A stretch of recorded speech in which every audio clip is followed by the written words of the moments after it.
नमस्कार. स्टॉकपोर्टच्या एका नवीन भागात आपल्या सगळ्यांचं स्वागत. या भागात आपण बघणार आहोत आमच्या कोर्समधला भाग पहिला, ज्याच्या मदतीने तुम्हाला थोडीशी आयडिया येईल की आम्ही कोर्समध्ये काय पद्धतीचं आणि कशा पद्धतीने शिकवतोय. तर अर्थात आपण सुरुवात करूया पहिल्या भागापासून. हा आमचा पहिला भाग आहे आणि आम्ही त्याच्यात बेसिक, टेक्निकल अनालिसिस आणि F&O असे आमचे 3 कोर्सेस आहेत. त्यातला बेसिक मॉड्यूलमधला हा पहिला भाग आहे. ह्याच्यात आम्ही शिकवतोय स्टॉक म्हणजे काय आणि त्याच्या रिलेटेड स्टॉक म्हणजे स्टॉक मार्केट म्हणजे काय, स्टॉक मार्केट कसं चालतं किंवा ओव्हरऑल काय काय त्याच्यात गोष्टी घडतात ह्याच्याबद्दल याच्यात माहिती दिलेली आहे. तर तुम्ही एक थोडीशी कल्पना तुम्हाला येईल की आम्ही काय पद्धतीने शिकवतोय आणि त्याच्यानुसार तुम्ही विचार करू शकता. कोर्स जॉईन करण्यासाठी किंवा अधिक माहितीसाठी आम्ही कमेंटमध्ये व्हॉट्सअप नंबर दिलेला आहे, त्याच्यात तुम्ही त्याच्यावर क्लिक करून आमच्याशी संपर्क साधू शकता.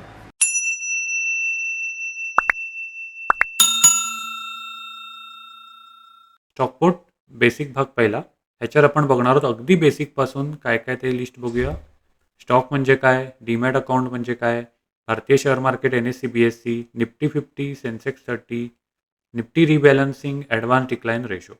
तर आता कोणालाच ह्यातलं समजा बरेचसे लोक असे असू शकतील की ज्यांना स्टॉक मार्केटबद्दल काही माहिती नाही आहे. त्यांच्यासाठी हे पहिलं लेक्चर आहे की स्टॉक मार्केट म्हणजे काय, NSE BSE म्हणजे काय, आपल्या इथे मार्केट्स कुठली आहेत आणि त्याच्यात काय काय कुठल्या कुठल्या इंडेक्स आहेत त्याच्याबद्दल आपण बोलणार आहोत. चला सुरू करूया. तर आता स्टॉक म्हणजे काय, तर शेअर मार्केटमध्ये लिस्टेड कंपनीतला एक छोटासा हिस्सा.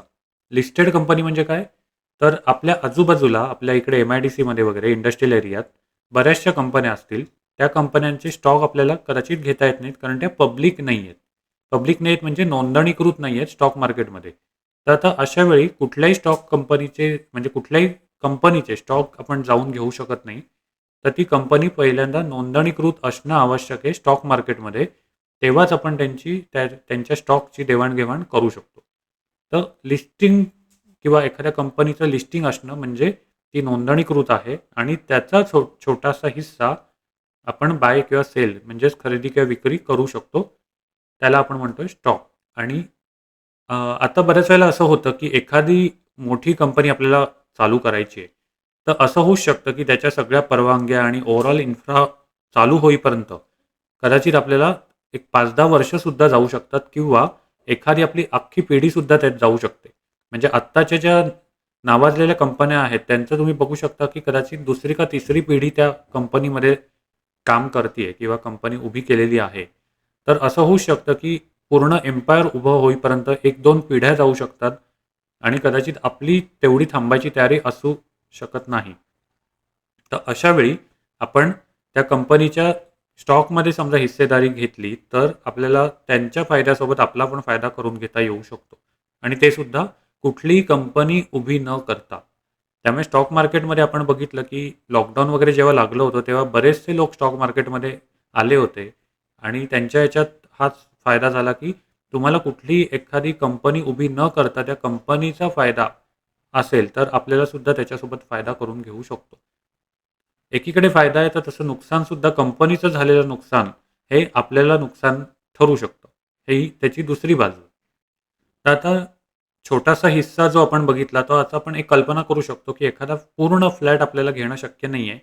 पण एक लादी किंवा एक स्क्वेअर फूट आपण त्याचा घेतला आणि त्याच्यानंतर त्याची किंमत वाढली, फ्लॅटची किंमत वाढली तर स्क्वेअर फूटचा रेटसुद्धा वाढणार आहे. त्या हिशोबाने आपण कल्पना करू शकतो की मोठा फ्लॅट न घेता आपण एक फक्त स्क्वेअर फूट त्याचा घेतलेला आहे आणि इनडायरेक्टली त्याचा आपण फायदा करून घेतो.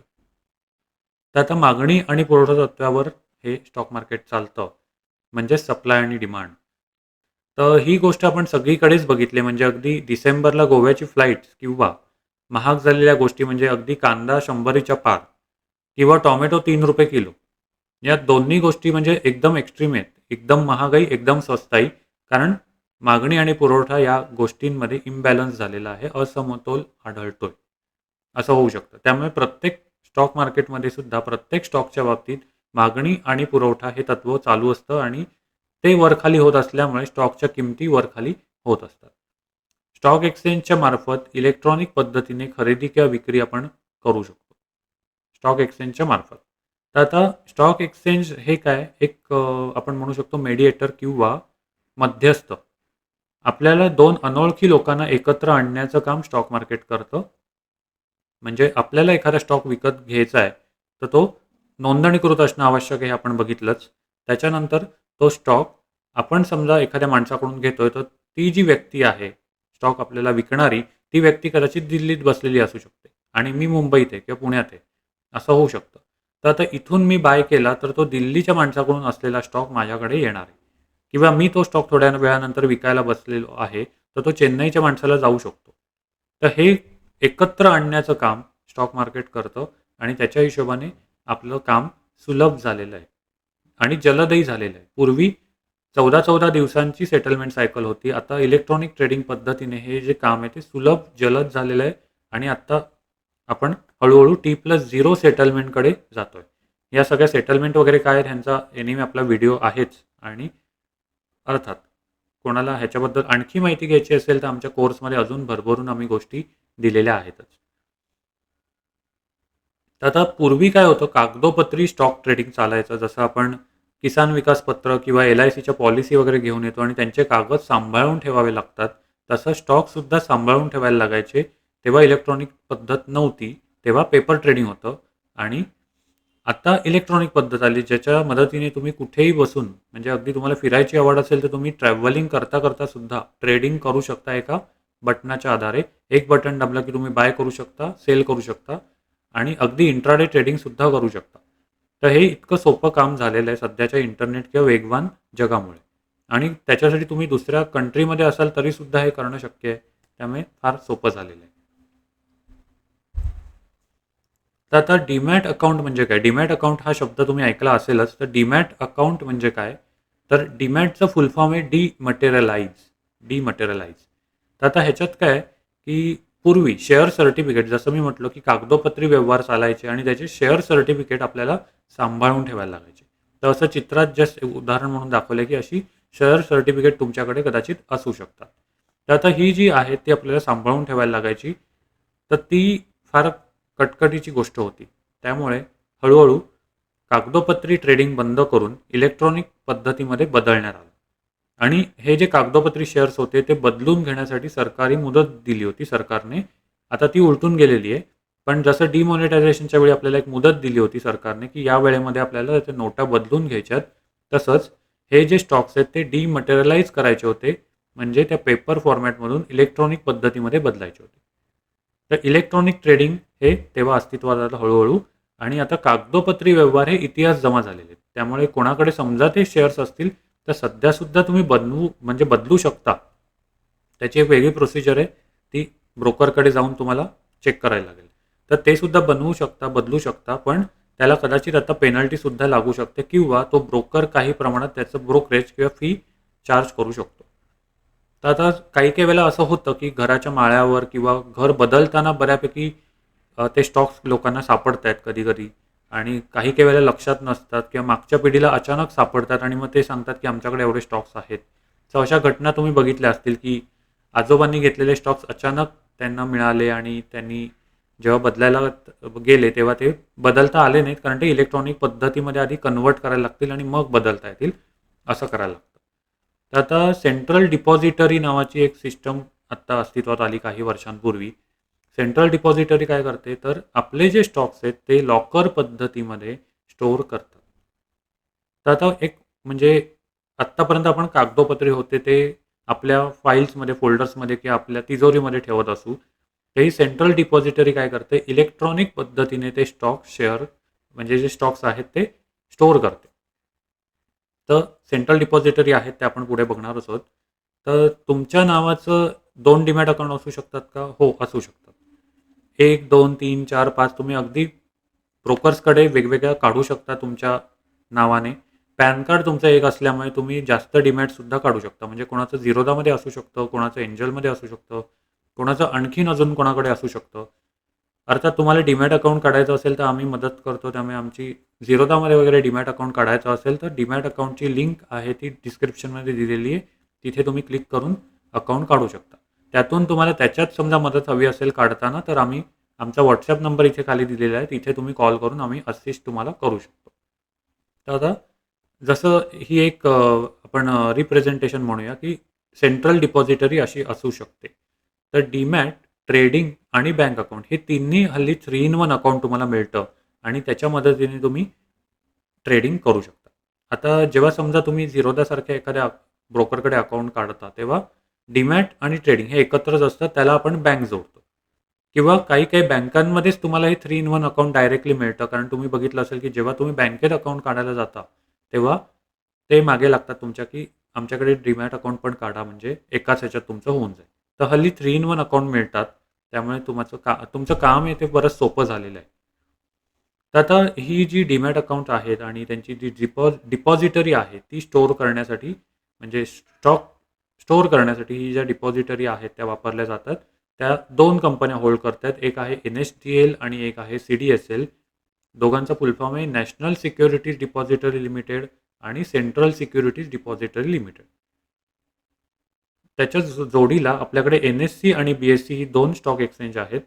तर NSE हे NSDLशी संलग्न आहे किंवा BSE हा CDSLशी जोडलेला आहे. म्हणजे ह्यांचे स्टॉक ही मॅनेज करते आणि त्यांचे स्टॉक ती मॅनेज करते. NSEचं NSDL आणि BSEचं CDSL. यापैकी BSE आणि CDSL ह्या लिस्टेड कंपन्या आहेत. लिस्टेड कंपनी म्हणजे आपण पहिल्या स्लाइडमध्ये बघितलं, की या लिस्टेड कंपन्या आहेत, म्हणजे त्यांचे स्टॉक्स आपण बाय आणि सेल करू शकतो. म्हणजे ॲज अ कंपन्या, कारण त्या लिस्ट कंपन्या पण आहेत. ॲज अ कंपन्यासुद्धा आहेत. BSE एक कंपनी आहे. CDSL ही एक कंपनी आहे. किंवा NSE आणि NSDL यासुद्धा कंपन्या आहेत. अशा टोटल 4 कंपन्या आहेत. ह्यातल्या BSE आणि CDSL या लिस्टेड आहेत. सो BSE आणि CDSLचे स्टॉक्स आपण खरेदी विक्री करू शकतो. NSE आणि NSDL अजूनही लिस्टेड नाही आहेत. त्यामुळे त्यांचे अजून आपण शेअर्सची देवाणघेवाण ऑनलाईन पद्धतीने सध्या तरी करू शकत नाही.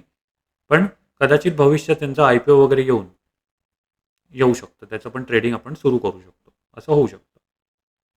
तर आता तुम्हाला थोडीशी आयडिया आली असेल, की कुठल्या-कुठल्या कंपन्या आहेत. या 4 कंपन्या आहेत आणि त्यांचं ट्रेडिंगसुद्धा करू शकतो. त्या मेनली स्टोअरिंगसाठी वापरल्या जातात. NSDL आणि CDSL.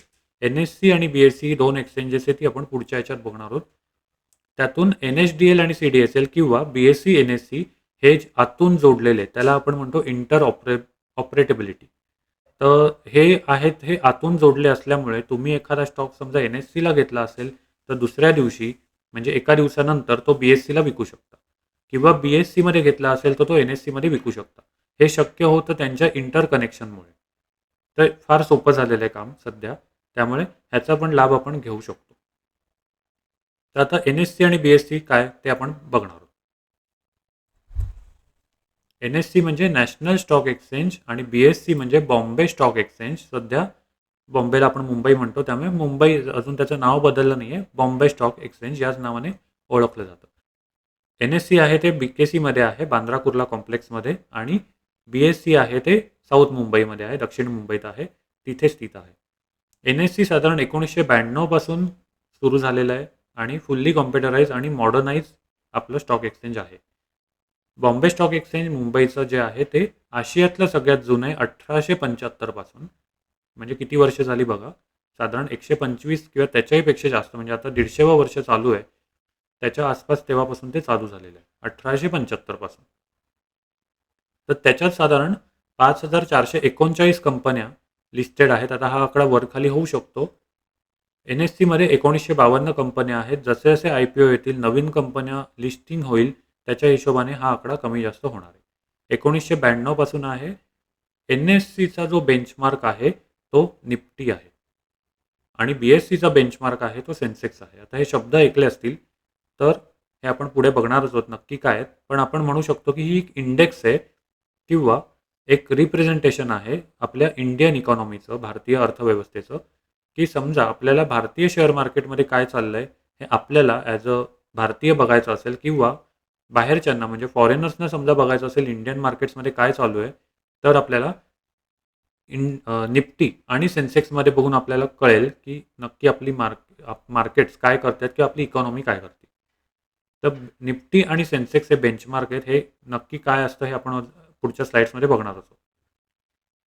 त्याच्या आधी आपल्याकडे बरीच एक्सचेंजेस होती. 2015 ते 18 काळात ती बंद झाली किंवा मर्ज करण्यात आली. आता ती सगळी कॉम्प्युटराइज नव्हती आणि असं व्हायचं की प्रत्येक सिटीमध्ये समजा एखादं स्टॉक मार्केट असेल, तर तिथे त्या प्रत्येक कंपनीला जाऊन लिस्टिंग करणं आवश्यक होतं आणि ती थोडीशी प्रोसेस कटकटीची काय किचकट होती. आता प्रत्येक ठिकाणी समजा आपण मुंबईला म्हणजे मुंबईच्या स्टॉक एक्सचेंजमध्ये आपण जर मोबाईलवरून कुठेही बसून ट्रेड करू शकतोय, तर प्रत्येक ठिकाणी स्टॉक मार्केटची गरज नव्हती. आणि अर्थात ही मार्केट जी होती ती मुंबईकडे बघूनच चालायची. त्यामुळे ती टप्प्याटप्प्याने बंद करण्यात आली. कुठल्या-कुठल्या शहरांमध्ये होती ती? तर दिल्ली, अहमदाबाद, कलकत्ता, कोलकाता, मद्रास, आता ही नावं जुनी आहेत थोडीशी. चेन्नई म्हणजेच पुणे, बंगलोर म्हणजे बेंगळुरू, कोची, हैदराबाद, बडोदा, जयपूर, लुधियाना, भुवनेश्वर, कोइंबतूर. ह्याच्यात ही स्टॉक एक्सचेंजेस होती आणि ती हळूहळू बंद करण्यात आली. तर आता पुढच्या स्लाइड्समध्ये आपण बघूया निफ्टी आणि सेन्सेक्स म्हणजे काय. तर निफ्टी हा निफ्टीचा फुल फॉर्म ॲक्च्युली बघायला गेलं तर NSE 50. सो NSE 50 म्हणजेच निफ्टी म्हणजे टोटल NSEमध्ये आपण बघितलं की 1952 कंपन्या आहेत. त्यातल्या आपण समजा उतरत्या क्रमाने लावल्या म्हणजे ज्यांचं मार्केट कॅपिटल जास्त आहे म्हणजे आपण थोडक्यात म्हणूया की त्या कंपनीची प्रॉपर्टी जास्त आहे. सगळ्यात महाग कंपनी किंवा महाग नाही पण एक म्हणूया श्रीमंत कंपनी. असं समजा उतरत्या क्रमाने आपण लावलं तर 1952 क्रमाने लावल्यानंतर 50 कंपन्या ज्या पहिल्या येतील त्याला आपण म्हणणार आहोत निफ्टी 50. टॉप 50 कंपन्यांच्या समूहाला आपण म्हणणार आहोत निफ्टी 50. त्याच्यात 14 क्षेत्र येतात कुठली? तर फायनान्स, FMCG म्हणजे फास्ट मूव्हिंग गुड्स, नंतर consumer goods, healthcare, telecom, services, IT, auto, metal, power, chemical, oil and gas, construction, consumer durables. साधारण एवढी सेक्टर्स आहेत आणि त्या क्षेत्रांमधून निफ्टी 50 बनलेला आहे. तर आता याच्यात डायव्हर्सिफिकेशन म्हणजेच विविधता सुद्धा आलेली आहे. तसंच सेन्सेक्स 30मध्ये सुद्धा थोड्याफार फरकाने हाच प्रकार आहे. फक्त तिथे 50 कंपन्या नाही आहेत, 30 कंपन्या आहेत. तर तिथे पण 30 उत्तम कंपन्या आहेत आणि त्यांची पण सेक्टर साधारण अशीच आहेत. Finance, FMCG, telecom, chemical, housing, IT, transport, power, consumer durables, oil and gas, capital goods, metal, healthcare. आता प्रत्येक कंपनीचं ह्याच्यात जे वेटेज किंवा वाटा आहे तो वेगवेगळा आहे. प्रत्येक कंपन्यांचा वाटा सारखा नाही आहे. त्यामुळे निफ्टी 50 आणि सेन्सेक्स 30मध्ये त्यांचा प्रत्येकाचा वाटा कसा आहे तो आपण बघूया सेक्टर वाईज.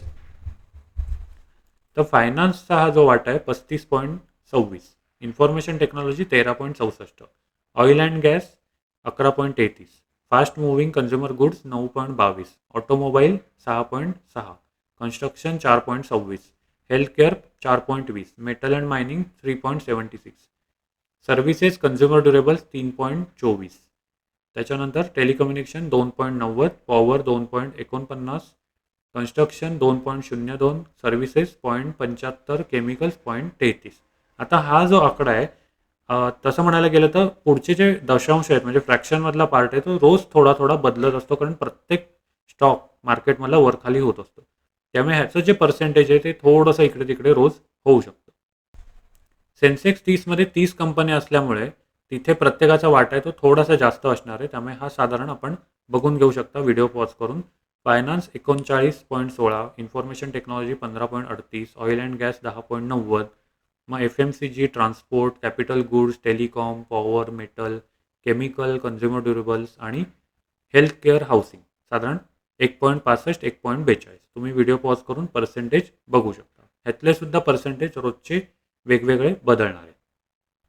तर आता समजा निफ्टी 50मधली यादी बघायची झाली कुठल्या कंपन्यात नक्की तर तुम्हाला यादी दिसेल. तर त्याच्यात आपल्या ब्रँडेड कंपन्या आहेत सगळ्या एकदम छान कंपन्या ज्या मोठ्या आहेत त्या आहेत. Asian Paints, Britannia, Cipla, Eicher Motor, Nestle या 5 कंपन्या. Grasim, Hero Moto, Hindalco, Hindustan Unilever, ITC, L&T, Mahindra and Mahindra, Reliance Industry, Tata Consumer Product, Tata Motors, Tata Steel, Wipro, Apollo Hospital, doctor Reddy, Titan, State Bank of India, Bharat Petroleum, Kotak Bank, UPL, Infosys या झाल्या total 25 कंपन्या. Bajaj Finance, Adani Enterprises, Sun Pharma, JSW Steel, HDFC Bank, TCS, ICICI Bank, Power grid, Maruti Suzuki, IndusInd Bank, Axis Bank, SCL Technology, ONGC, NTPC, Coal India, Bharti Airtel, Tech Mahindra, LTI Mindtree, Divi's Lab, Adani Ports, HDFC Life, SBI Life, UltraTech Cement, Bajaj Auto, Bajaj Finserv. So या total 50 कंपन्या आहेत आणि या 50 कंपन्या वर खाली झाल्या तर आपण म्हणू शकतो की त्या दिवशी मार्केट वर खाली झालंय. सेन्सेक्स 30मध्ये सुद्धा साधारण तशाच कंपन्या सेम टू सेम म्हणजे 30 कॉमन आहे जसं म्हणू शकतो आपण आणि 20 थोड्याशा वेगळ्या आहेत, एक्स्ट्रा आहेत तिकडे निफ्टी 50मध्ये. तर त्या कुठल्या आहेत ते आपण व्हिडिओ पॉज करून बघू शकतो. आपण 2-3 बघूया. Asian Paint, Axis Bank, Bajaj Finance, Bajaj Finserv, Bharti Airtel, HCL Technology, HDFC Bank, HUL, ICICI Bank, ITC, IndusInd Bank, Infy, JSW Steel, Kotak Bank, L and T आणि खाली तशाच 15 कंपन्या आहेत ज्या सेन्सेक्स 30मध्ये आहेत. आता या सगळ्या तुम्ही बघू शकता, नावं ज्या सगळी आहेत ती ब्रँडेड आहेत. म्हणजे बऱ्यापैकी असं असू शकतं की त्यातल्या काही कंपन्यांमध्ये तुम्ही कामसुद्धा करताय. त्यामुळे सेन्सेक्स 30चा तो त्याच्यात तुमच्या कंपनीचा वाटा आहे असं म्हणू शकतो आपण. तर आता ह्याच्यात आपण बघितलं की 50 कंपन्या आहेत निफ्टी 50मध्ये आणि सेन्सेक्समध्ये 30 कंपन्या आहेत. तर त्यातल्या कुठल्या कुठल्या कंपन्या आहेत त्या आपण म्हणजे प्रत्येकाचा वाटा जो आहे तो वेगळा आहे. त्यामुळे असं नाही आहे की निफ्टी 50मध्ये 50 कंपन्या आहेत आणि 100% कॉन्ट्रिब्युशन धरलं तर प्रत्येकाचं 2% वेटेज नाही आहे. त्याच्यात सुद्धा प्रत्येक कंपनीचा वाटा वेगळा असणार आहे. तर तो कसा तो आपण बघूया. निफ्टी 50मधल्या टॉप 50 कंपन्या बघायला गेलं तर HDFC bank 13.25, Reliance 9.11, I-C-I-C-I bank 7.42, Infosys 5.88, I-T-C 4.37, L-and-T 4.26, TCS 4.05, axis bank 3.38, Kotak bank 2.92 आणि भारती एअरटेल 2.9. तर आता ह्याच्यात कसं आहे की आपण समजा ह्यांचं ॲडिशन केलं किंवा बेरीज केली तर आपण बघू शकतो की साधारण ह्यांचे पर्सेंटेज आहेत हे 50% येतात. म्हणजे टॉप 10 कंपन्या तुमच्या निफ्टीच्या 50% कॉन्ट्रीब्युटर आहेत आणि पुढच्या 40 कंपन्या पुढचे 50% करतात. म्हणजे या 10 कंपन्या बऱ्यापैकी मार्केट वर खाली करतात. त्यात सुद्धा बघितलं तर एच-डी-एफ-सी बँक आणि रिलायन्सचं हे जे वेटेज आहे ते 25%, म्हणजे फक्त केवळ 2 कंपन्या निफ्टीला 25% इकडे तिकडे करू शकतात. त्याला निफ्टीमध्ये जे ट्रेडिंग करतायत, समजा ऑप्शन ट्रेडिंग वगैरे करणारे असतील तर त्यांना माहिती असेल की एच-डी-एफ-सी बँक आणि रिलायन्सचं किती महत्त्व आहे या 2 कंपन्यांचं त्या निफ्टीच्या चार्टमध्ये. त्याच्यावरून आपल्याला कळू शकतं की नक्की मार्केट कुठे जाणार आहे त्या दिवशी. थोडंसं इकडे तिकडे अंदाज येऊ शकतो आपल्याला.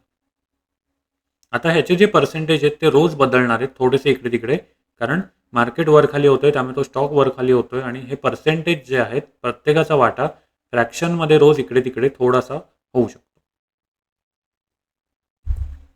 तसंच सेन्सेक्स 30मध्ये सुद्धा टॉप 10 कंपन्या आहेत आणि त्यांचा वाटा हा असा आहे. HDFC bank 15.58. आता इथे पर्सेंटेज जास्त काय आहेत कारण इथे 30च कंपन्या आहेत, तिथे 50 कंपन्या होत्या. त्यामुळे इथे वाटा प्रत्येकाचा जास्त असणार आहे. रिलायन्सचा 10.75, ICICI bank 8.66, Infosys 6.91, L and T 5.15, ITC 5, TCS 4.87, नंतर ॲक्सिस बँक 3.75, कोटक बँक 3.39, भारती एअरटेल 3.1. तर हा सुद्धा आकडा इकडे तिकडे रोज होऊ शकतो. ओके, आत्तापर्यंत आपण बघितलं की सेन्सेक्स आणि निफ्टी हे या दोन इंडेक्स आहेत. आता या ट्रेडेबल आहेत. म्हणजे काय, तर ह्यांचं ट्रेडिंग आपण करू शकतो. तर त्याच्यासोबत आपल्याला बऱ्याच इंडेक्स आहेत ज्या रिप्रेझेंट करतायत की ओव्हरऑल मार्केट काय म्हणतंय. तर निफ्टी 50 ही आपण बघितली. त्याच्यासोबत आपल्याकडे निफ्टी नेक्स्ट 50, म्हणजे समजा उतरत्या क्रमाने लावलेल्या कंपन्या आपण मगाशी बघितलं, त्याच्यात पहिल्या 50 बघितल्या तर त्यांना आपण म्हणणार निफ्टी 50. समजा 51 ते 100 म्हटलं तर आपण त्याला म्हणणार निफ्टी नेक्स्ट 50. आता त्याच समजा ह्यांना एकत्र केलं पहिल्या 100 कंपन्यांना, म्हणजे निफ्टी 50 आणि निफ्टी नेक्स्ट 50ला, तर त्याचा जो समूह बनेल त्याला आपण म्हणणार निफ्टी 100.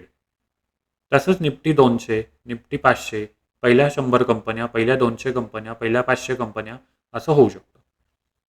अजून कुठले कुठले आहेत, निफ्टी मिड कॅप 50. आता मिड कॅप वगैरे काय आपण नंतर बघणारच आहोत पुढच्या लेक्चर्समध्ये. पण मिड कॅप म्हणजे मीडियम लेवलच्या कंपन्या किंवा स्मॉल कॅप म्हणजे छोट्या कंपन्या. तर Nifty mid cap 50, Nifty mid cap 100, नंतर Nifty small cap 150, Nifty small cap 100. आता हे काही उदाहरण आहेत. ह्याच्यापेक्षा अजून सुद्धा इंडेक्स आहेत, पण त्या सगळ्या रिप्रेझेंटेशनसाठी आहेत. म्हणजे त्याच्यावर आपण ट्रेडिंग करू शकत नाही. निफ्टी 50मध्ये आपण ट्रेडिंग करू शकतो. आता त्याचे मार्ग वेगवेगळे आहेत, ते आपण टेक्निकल किंवा ह्याच्यात नंतर बघणार आहोत. तर निफ्टी 50 हे एक इंडेक्स आहे ज्याच्यात आपण ट्रेड करू शकतो. ह्याच्यात एक मिसिंग इंडेक्स आहे, ती म्हणजे निफ्टी बँक किंवा बँक निफ्टी. 12 बँकांचा एकत्र समूह आहे. ती आपण यादी नंतर बघणारच आहोत. 12 बँकांना समजा मी एकत्र केलं तर त्याला आपण नाव दिलंय बँक निफ्टी. सेन्सेक्समध्ये पण तशाच इंडेक्स आहेत काही काही. सेन्सेक्स 30 आपण बघितली. पहिल्या 30 कंपन्यांचा समूह सेन्सेक्स 30. त्याच्यानंतर सेन्सेक्स 50 पण आहे तिथे. सेन्सेक्स नेक्स्ट 50 आहे. BSE 100 आहेत. BSE 200 आहेत. BSE स्मॉल कॅप आहे. BSE मिड कॅप आहे. BSE लार्ज कॅप आहे. नंतर BSE 500 आहे. BSE ऑल कॅप पण आहे. त्यामुळे भरपूर इंडेक्स आहेत आणि त्या रिप्रेझेंट करतायत प्रत्येक सेक्टरमध्ये किंवा त्या कॅपिटल असणाऱ्या कंपन्यांमध्ये नक्की काय चाललं. तर आपण आता बघितलं की निफ्टी 50 आणि सेन्सेक्स 30मध्ये कंपन्यांची नावं आहेत. तर असं होऊच शकतं की निफ्टी या समूहामध्ये असलेल्या कंपन्या किंवा सेन्सेक्समध्ये असलेल्या कंपन्या नीट परफॉर्म करत नाही आहेत. काही काही कंपन्या, सगळ्या नाही, पण काही काही कंपन्या. तर असं म्हणजे कायम त्या 50 कॉन्स्टंट राहणार आहेत का आयुष्यभर? नाही. तर एखादी कंपनी किंवा 2-3 कंपन्या जर चांगलं काम करत नसतील, 2 क्वार्टर्स म्हणजे साधारण म्हणजे 2 तिमाही, दर 6 महिने म्हणजे थोडक्यात. तर त्यांचं एक रिव्ह्यू किंवा आढावा घेतला जातो आणि त्याच्यात बघितलं जातं की त्या कंपन्या खरंच त्या समूहात राहू शकतात का? म्हणजे राहायला चालतील का नाही चालतील? तर त्यांचे वेगवेगळे क्रायटेरिया आहेत आणि त्या हिशोबाने त्यांचं पुनर्संतुलन म्हणजेच रिबॅलन्सिंग केलं जातं आणि आढावा घेऊन नक्की रिव्ह्यू घेतला जातो ओव्हरऑल की त्या सेन्सेक्समध्ये राहू शकतात का नाही राहू शकतात किंवा निफ्टी 50मध्ये राहू शकतात का नाही राहू शकतात. तर ह्याचं रिव्ह्यू मीटिंग एक घेतली जाते असं म्हणू शकतो आपण. तर हे नक्की का केलं जातं? कारण असं होऊ शकतं की एखादी चांगली म्हणजे कंपनी जी आहे ती चांगली काम करत नाही आहे. 2-3 त्यांचे तिमाही रिझल्ट्स खराब आलेत. तर ओव्हरऑल जी आपली इंडेक्स आहे ती इकॉनॉमीचा चेहरा असतो, अर्थव्यवस्थेचा चेहरा असतो. त्यामुळे आपली इकॉनॉमी तिथे रिप्रेझेंट होणं महत्त्वाचं आहे. त्यामुळे असं होऊ शकतं की 36 नंबरची कंपनी आणि 29 नंबरची कंपनी चांगलं काम करत नाही आहे, म्हणून त्या समूहातून बाहेर काढली जाते. आणि पुढच्या ज्या कंपन्या आहेत म्हणजे 50च्या पुढच्या कंपन्या म्हणजे समजा कंपनी नंबर 54 आणि कंपनी नंबर 68 या कंपन्या या समूहात घेतल्या जातात. म्हणजे जर तुम्ही कामगिरी चांगली करत नसाल तर तुम्हाला बाहेरचा रस्ता दाखवू शकतात. एखादी कंपनी निफ्टीच्या बाहेर पडणं ही त्या कंपनीसाठी वाईट गोष्ट आहे आणि एखादी कंपनी निफ्टीच्या आत येणं ही त्या कंपनीसाठी चांगली गोष्ट आहे. त्यामुळे सगळे निर्देशांक जे आत्तापर्यंत आपण इंडेक्स बघितल्या ते सगळ्या चेक केल्या जातात आणि त्यांची रिव्हिजन केली जाते. परत त्या क्रमाने लावल्या जातात. तर त्याचा परिणाम स्टॉकच्या किमती, व्हॉल्यूम आणि सेक्टर वेटेजवर होऊ शकतो. कारण तिकडे आपण जी टेबल्स बघितले, तक्ते बघितले, त्याच्यात आपण प्रत्येकाचं पर्सेंटेज किंवा टक्केवारी बघितलेली आहे. तर ती इकडे-तिकडे झाली, तर प्रत्येकाचं नंबर्स आहेत त्याच्या पुढचे पर्सेंटेज हे बदलणार आहेत. आता वर्षातून 2दा हे होतं. कधी? मार्च आणि सप्टेंबरच्या शेवटच्या कामकाजाच्या दिवशी निफ्टीचं पुनर्संतुलन म्हणजेच रिबॅलन्सिंग केलं जातं. फक्त निफ्टीचंच नाही, सगळ्याजणचं. आणि ज्या कंपन्या निकषात बसत नाही त्यांना काढून टाकलं जातं आणि नवीन कंपन्या निफ्टीत प्रवेश करतात. निफ्टीसोबत इतर निर्देशांक जे आपण आधी पाहिले ते सुद्धा संतुलित केले जातात. तर आता समजा आपल्याला इतिहास बघायचा झाला तर निफ्टी रिबॅलन्सिंग कधी कधी झालं होतं? दर मार्चमध्ये आणि सप्टेंबरला झालेलं त्यातली ही काही उदाहरणं आहेत. तर 31/3/2017 रोजी आयडिया सेल्युलर म्हणजे आत्ताचीच वोडाफोन आयडिया ही तेव्हा आयडिया सेल्युलर होती. ती बाहेर पडली आणि त्याची जागा इंडियन ऑइलने घेतली. त्याच्यानंतर 29 सप्टेंबर 2017मध्ये ACC ही ह्याची जागा बजाज फायनान्सने घेतली. 28 सप्टेंबर 2018मध्ये लुपिन बाहेर पडली आणि JSW स्टीलने त्याची जागा घेतली. त्याच्यानंतर 31/3/2021मध्ये गेल बाहेर पडली आणि टाटा कन्झ्युमर प्रॉडक्ट त्याच्या जागी आली. त्याच्यानंतर इंडियन ऑइल जी 2017मध्ये आली होती ती बाहेर पडली कारण त्याचा कदाचित परफॉर्मन्स खराब झाला असेल म्हणून अपोलो हॉस्पिटलने त्याची जागा घेतली. मग श्री सिमेंट मला वाटतं ती येस बँकच्या जागी आली होती. 2022मध्ये सप्टेंबरच्या बाहेर पडली आणि अडानी एंटरप्राइजेसने त्याची जागा घेतली. आत्ताच्या अगदी लेटेस्ट याच्यात बघायला गेलं 2024मध्ये तर मला वाटतं कॅनरा बँक आलेली आहे किंवा मला वाटतं बँक निफ्टीमध्ये त्याची रिव्हिजन झाली त्यामुळे कॅनरा बँक आलेली आहे आणि RBL बँक बाहेर पडलेली आहे. असं काहीतरी झालं होतं. त्यामुळे कॅनरा बँकेचं समजा आपण चार्ट बघितला तर कॅनरा बँकेसाठी ही गोष्ट चांगली आहे. त्यामुळे कॅनरा बँक वर आली आहे आणि ऑन द अदर हँड दुसऱ्या बाजूला बघायला गेलं तर RBL बँकसाठी ती गोष्ट चांगली नव्हती. त्यामुळे त्याचा स्टॉक पडायला सुरुवात झाली होती. तर हे अगदी सेंटिमेंट्स अशी काम करतात. तर आता हे बऱ्याचदा असं होतं की जेव्हा इंडेक्स म्युच्युअल फंड वगैरे जे करणारे आहेत ते या सगळ्या बँकांना ट्रॅक करत असतात. त्यामुळे एखादा त्या समूहात तो स्टॉक गेला, जाणारे अशी बातमी आधीच येते आपल्याला. त्यामुळे सगळे म्युच्युअल फंडवाले वगैरे त्याच्यात बाय करायला जातात आणि त्यामुळे परिणामी त्या स्टॉकची किंमत वाढत जाते. दुसऱ्या बाजूला RBL बँकेचे शेअर्स जे असतील ते म्युच्युअल फंडवाल्यांनी विकायला काढले, कारण तो आता बँक निफ्टी किंवा ह्याचा पार्ट नसणार आहे. त्यामुळे ती गोष्ट त्याच्यासाठी वाईट ठरली. त्याच्यापुढे आपल्याला समजा एखाद्या आपल्या ओव्हरऑल मार्केटमध्ये काय चाललंय हे आपल्याला एका वन शॉटमध्ये बघायचं असेल तर ॲडव्हान्स डिक्लाइन रेशो ADR हा आपण बघू शकतो. ADR म्हणजे काय, तर वर जाणाऱ्या शेअर्सची संख्या म्हणजे ॲडव्हान्सिंग शेअर्स आणि भागिले खाली जाणाऱ्या शेअर्सची संख्या म्हणजे डिक्लाइन वाले शेअर्स, म्हणजे वर किती जात आहेत आणि खाली किती जात आहेत त्याला आपण म्हणतो ADR. तर ADR समजा एकापेक्षा जास्त असेल तर आज जास्त शेअर्स वर आहेत असं म्हणू शकतो आपण. ADR जर एकापेक्षा कमी असेल तर आपण म्हणू शकतो जास्त शेअर्स आज खाली आहेत त्या समूहामध्ये. आणि बाय चान्स समजा एक असेल तर आपण म्हणू शकतो अर्धे शेअर्स वर आहेत, अर्धे शेअर्स खाली आहेत. म्हणजे निफ्टी 50 समूहामध्ये समजा आपण ADR 1 पेक्षा जास्त असेल तर आपण म्हणू शकतो की 25 पेक्षा जास्त कंपन्या आज वर गेल्या आहेत आणि त्याच्यापेक्षा कमी असेल तर आपण म्हणू शकतो 25 पेक्षा कंपन्या खाली आहेत. ADR जर 1 असेल तर आपण म्हणू शकतो 25 कंपन्या वर आहेत, 25 कंपन्या खाली आहेत. आता हे चांगलं पद्धतीने सांगण्यासाठी आपल्याकडे एक वेबसाईट आहे छानपैकी, ती म्हणजे मनी कंट्रोल, ज्याच्यावर आपल्याला बाकी माहिती सुद्धा मिळू शकते. तर मनी कंट्रोलला गेल्यानंतर आपल्याला असा काही हिटमॅप दिसतो. तर इथे आपल्याला Nifty 50, Nifty bank, Nifty mid cap 100, Nifty next 50, Nifty 100 असं वेगवेगळं काहीतरी दिसू शकतं. आता मी आजच्या ह्याच्यात जातो म्हणजे आपल्याला अजून आयडिया येईल. तर आता समजा मी मनी कंट्रोलच्या ॲडव्हान्स डिक्लाइन रेशो सेक्टरमध्ये आलो असेल तर हे असं दिसेल. Nifty 50, Apollo Hospital, ICICI Bank, Hindalco हे वर आहेत आणि ग्रीनमध्ये असलेले 1% वर आहेत आणि रेडमध्ये जे ते 1% खाली आहेत आणि ग्रे रंगात आहेत. त्याचा अर्थ की 1% प्लस मायनस पेक्षाही ते जास्त मुवमेंट नाही आहे त्याच्यात, हा त्याचा अर्थ आहे. निफ्टी 50 आत्ता आहे 22,652 आणि 13 रुपयांनी तो ओव्हरऑल खाली आहे. निफ्टी 50, निफ्टी बँकमध्ये सो इथे आपल्याला बघू शकतो आपण 16 कंपन्या आज वर आहेत आणि 34 कंपन्या खाली आहेत, म्हणजे ADR 1 पेक्षा कमी असणार. निफ्टी बँकमध्ये 12 बँका आहेत, त्याच्यात 3 बँका वर आहेत आणि 9 बँका खाली आहेत, म्हणजे ओव्हरऑल इट्स निगेटिव्ह. म्हणजे ADR निगेटिव्ह आहे किंवा 1 पेक्षा कमी आहे, पण निफ्टी बँक हा ओव्हरऑल आज वर आलेला आहे. का तर ICICI बँक आणि फेडरल बँक ह्या वर आहेत किंवा खाली जाणाऱ्या बँकांचं प्रमाण तसं म्हणायला गेलं तर फार जास्त नाही आहे आणि या बँका जरा बऱ्यापैकी वर आलेल्या आहेत म्हणून. तर overall effect is positive. Nifty 100 पण आहे, निफ्टी 200 पण आहे, निफ्टी 500 आहे. निफ्टी 500 पण बऱ्यापैकी फेमस आहे आणि निफ्टी 500मध्ये आपण ओव्हरऑल बघू शकतो की इट्स निगेटिव्ह. तर याच्यात कंपन्या 160 कंपन्या पॉझिटिव्ह आहेत आज आणि 328 कंपन्या निगेटिव्ह आहेत. तर ह्याच्यात पण बघू शकतो की काही काही कंपन्या या जास्त डार्कमध्ये आहेत, ग्रीन त्या जास्त वर गेलेल्या आहेत आणि खाली लाल असते. सो लालमध्ये जाण्याचं प्रमाण जास्त आहे आणि जास्त डार्क आहेत त्या जास्त वाईटरित्या पडलेल्या आहेत.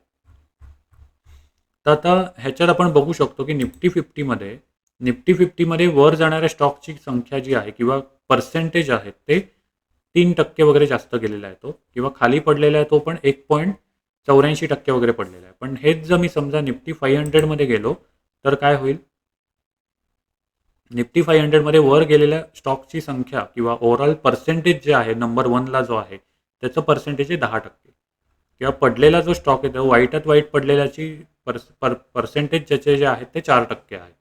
तर आपण बघू शकतो किंवा एक कन्क्लुजन ह्याच्यावरून काढू शकतो ते म्हणजे निफ्टी 50च्या ज्या कंपन्या आहेत त्या बऱ्यापैकी स्टेबल असतात, त्या पटकन वर जात नाहीत किंवा पटकन खाली पण पडत नाहीत.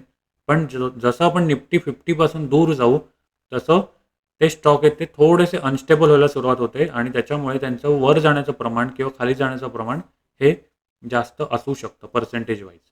हे आपण बघतोय NSCमध्ये, तसंच आपल्याला BSCमध्ये पण दिसणार आहे. तर BSCमध्ये आपल्याला सेन्सेक्सचे नंबर दिसतील आणि त्याच्यात काय ते दिसेल. BSCमध्ये आपण बघू शकतो 30 कंपन्या, त्यातल्या 11 कंपन्या वर जात आहेत आणि 18 कंपन्या खाली जात आहेत आणि त्यातली फक्त ICICI बँक हीच वर गेलेली आहे आज जास्त करून आणि इन्फोसिस एक थोडीशी. आणि अपार्ट फ्रॉम दॅट आपल्याकडे BSC 100 आहे, BSC 200 आहे, BSC 500 आहे. नंतर BSE बँकेक्स आहे, म्हणजे बँकांचा समूह आहे. त्याच्यात पण 9 बँका आहेत आणि 4 बँका वर आहेत आणि 5 बँका खाली आहेत. सो हे रिअल टाईममध्ये आपल्याला दिसू शकतं, अपडेट होत राहतं सारखं. आत्ता ही 1.57 गोष्ट आहे, त्यामुळे ही सारखी बदलत राहणार आहे निफ्टी 50 किंवा ओव्हरऑल चित्रांमध्ये बघायचं झालं तर, इंडेक्समध्ये बघायचं झालं तर. तर आय होप की तुम्हाला थोडीशी आयडिया आली असेल की ह्याच्यात नक्की आपण काय करतोय. तर आता मनी कंट्रोलच्या वेबसाईटला आपल्याला हे दिसू शकतं की ॲडव्हान्स डिक्लाइन रेशोमध्ये नक्की काय आहे, ग्राफिकली छान प्रकारे दिसतं. तर तुम्ही नक्की ह्याला भेट देऊ शकता. तर आता उजळणी करायची झाली तर स्टॉक म्हणजे काय, तर शेअर मार्केटमध्ये लिस्टेड कंपनीचा एक छोटासा हिस्सा. इलेक्ट्रॉनिक ट्रेडिंग आहे ते जास्त जलद आणि सुलभ झालेलं आहे. डीमॅटचा फुल फॉर्म डीमॅटेरियलाइज, ज्याच्यात आपण इलेक्ट्रॉनिक पद्धतीने आता स्टॉक शेअर म्हणजे स्टोअर करायला सुरुवात केली आहे. NSE BSE ही 2 एक्सचेंजेस आपल्याकडे इक्विटी मार्केटची एक्सचेंजेस आहेत आणि अपार्ट फ्रॉम दॅट आपल्याकडे MCX वगैरे बाकी एक्सचेंजेस आहेतच, पण ही 2 इक्विटीची एक्सचेंजेस आहेत. रिबॅलन्सिंग आपण बघितलं की पुनर्संतुलन म्हणजे काय, तर निफ्टीच्या किंवा बाकी इंडेक्सच्या परत एकदा रिव्ह्यू घेतला जातो, रिव्हिजन केल्या जातात आणि त्याच्यानुसार ते परत एखादी कंपनी त्यातून बाहेर काढली जाते आणि नवीन कंपनी त्याच्यात ॲड केली जाते. त्याच्यानंतर ॲडव्हान्स डिक्लाइन रेशो आपण बघितलं, ADR, जो आपण नंबर ऑफ स्टॉक्स किती वर जात आहेत आणि किती खाली जात आहेत ह्यांचं गुणोत्तर किंवा रेशो आहे आणि त्याच्या हिशोबाने आपल्याला कळू शकतं की मार्केटमध्ये नक्की आत्ता काय चाललं. मला आशा आहे की तुम्हाला हा व्हिडिओ आवडला असेल आणि इन्फॉर्मेटिव्ह वाटला असेल. हा व्हिडिओ नक्की आपल्या मित्रमंडळींबरोबर शेअर करायला विसरू नका आणि अधिक व्हिडिओसाठी आमच्या चॅनलला सबस्क्राईब करा आणि दिलेल्या बेल आयकॉनला सुद्धा शेअर करा. पुन्हा भेटूया एका नवीन व्हिडिओ.